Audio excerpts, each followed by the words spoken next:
solutions you can buy there. The stuff that we do that's proprietary though and in-house is more around creating those deeper profiles of like how a user logs in, how they press keys, what they do once they log in, things like that. That's all proprietary. We protect all of that stuff. We don't have a plan on open sourcing a lot of that. But yeah, so it's a combination of the two. Excellent, thank you.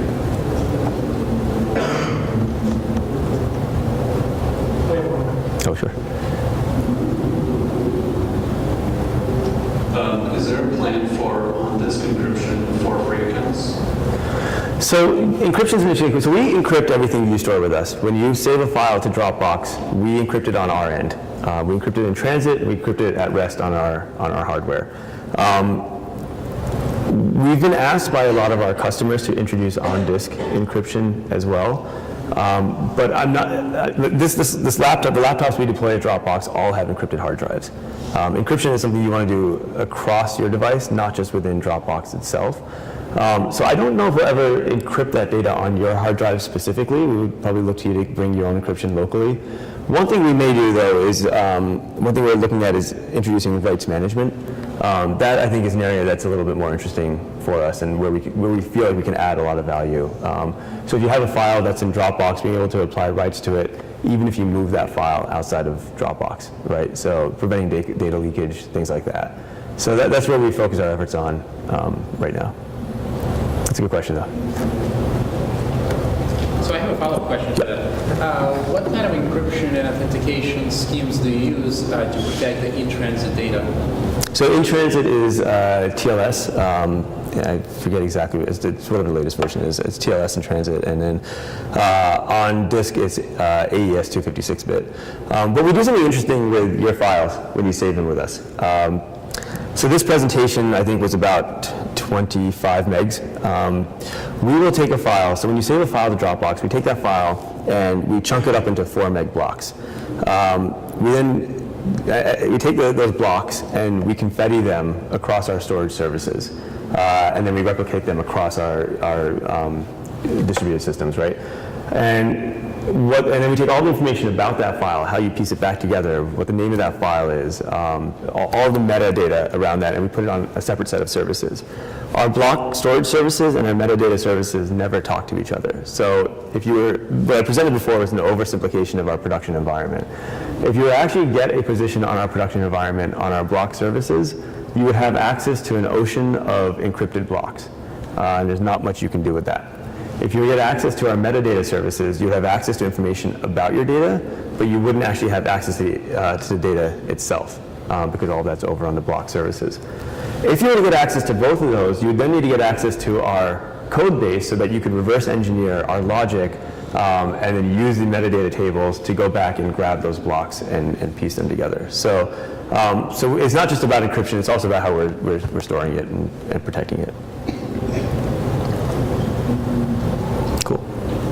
So I'll ask another question. So previously, our first speaker from Security First, he talked about the notion of data sovereignty, the idea of data not leaving the country where the governing region it resides. Dropbox has been used, of course, internationally by millions of users. Does Dropbox have any mechanisms for enforcing data sovereignty? Sure. So we brought online European data services earlier this year. That being said,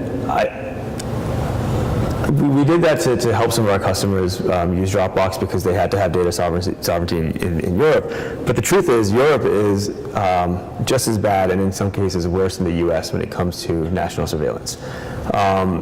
Data sovereignty actually is where your data lives is not the issue. It's what we need to do is we need to establish a framework that protects the privacy of your data regardless of where it resides. We have most of our data stored in the US today, and you could argue that the US government has overreaching capabilities to go and get that data. But moving it to Europe, moving it to Asia for sure, moving it anywhere else in the world doesn't really solve that problem. There will always be a jurisdiction that can come and try and get your data from you. And yeah, so we do have data stored in Europe now. I think it brings comfort to some of our customers. We only move the data there if our customers ask us to move it there. We will over time probably open up more regional data centers for those reasons, but I actually don't think it gives the protections that our customers are looking for.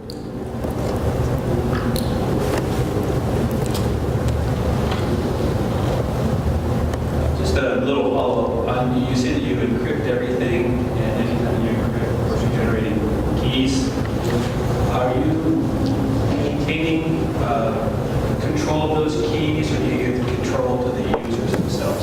Yeah, it's a good question. So I can tell you, come from a company and not from a university. That's a question that many of our business customers ask us, right? So today we maintain the keys, and we do that for a couple of reasons. The collaboration features that we deliver around Dropbox, things like previews, comments, require us to have the keys to the data so that we can write back to that data. All of that's done programmatically, though, and so what we do is to make sure that that trust isn't abused. You've trusted us to store your data with the keys that we own. We have both very, very strong policies as well as technical controls as to how your data could be accessed, right? A Dropbox employee cannot just decide today to go and fire up their laptop and get access to employee data. There's a number of controls in place there. And at the same time, we are looking at how we can bring keys to our customers without breaking those collaborative features, right? That's our big challenge there. I think that today you could encrypt your data. If you have something highly sensitive and you want to encrypt it before you send it to us, we don't care. Like, we'll take whatever file, every file type, encrypted, non-encrypted, we'll store it. But we won't be able to give you previews. So if you're trying to look at it on your phone, you won't be able to see what that looks like, right? And so it's a trade-off that some of our customers have chosen, or what they'll do is they'll classify their data, and they'll have certain data classifications that have to be encrypted before it gets to us, and they know that they're just using us for dump storage at that point. As far as storage goes, there are much cheaper options than Dropbox. People are really coming to us for that extra layer of collaboration. So to answer your question, today we own the keys. Will that be true forever? I would say probably not. We just want to find a way to do it that delivers a good experience to our end users.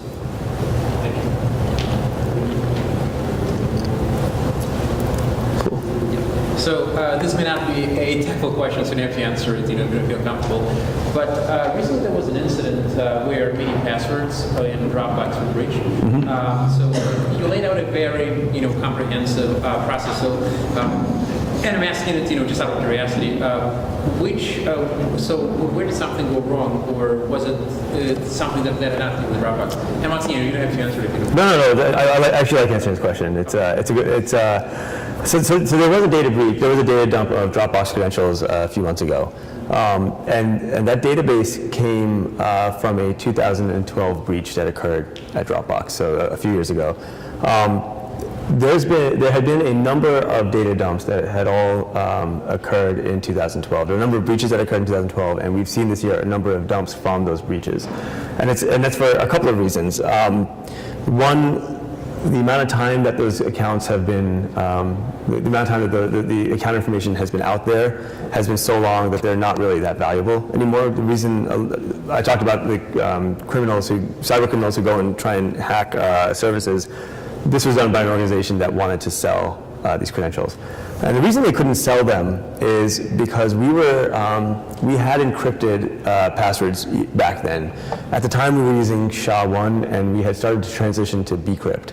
And so if you look at the table, you'll see, I think something like 30% of the passwords are encrypted with SHA-1, and I think the remaining 70% are using bcrypt with a salt. The truth is, the cloud industry has grown up a lot. We suffered a breach at the same time. LinkedIn suffered a breach at the same time. MySpace suffered a breach. There were just massive numbers of breaches that were going on. And we've all learned a lot of lessons, and today we are much more, and I can give you actually some more background on this. I don't know if I should be, but I will. The way that occurred was LinkedIn got popped. LinkedIn's database got popped, and one of our employees had been reusing usernames and passwords on LinkedIn and their corporate Dropbox account. That user also had done something that they shouldn't have done. They had been running analytics on one of our restricted tables, and they had created a view that had the user table in it It had usernames, and it had those encrypted passwords in it. The employee couldn't do much with that data. They never should have done that because there's nothing you can do with encrypted passwords, but they made a mistake, right? And so the attackers took the LinkedIn credentials, got a position on our corporate network, and then went through that user's access and was able to pull out this table from our analytics. And so what we've done since then is we now mandated two-factor authentication across all our services.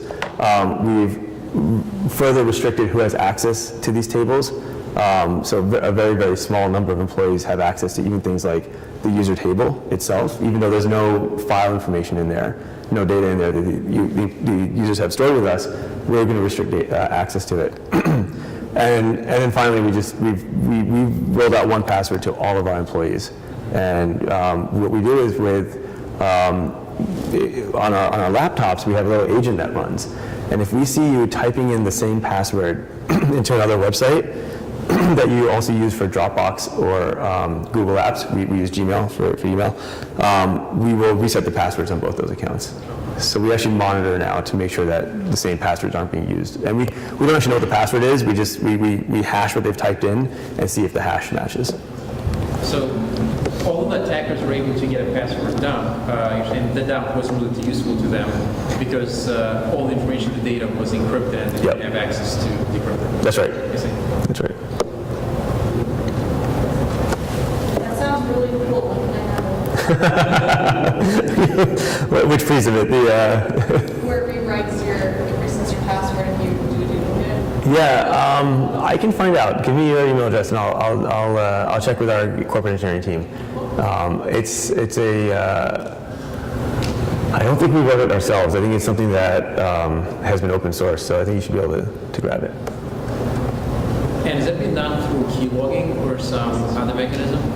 We'll just so it actually is it's browser based, and so as you're submitting the form with your password in it, we'll capture the hash of that password, and because it's encrypted in the form, we can't see what it is, but we can get the hash out of it. So Right, and then you can check and then we can check it. Yep.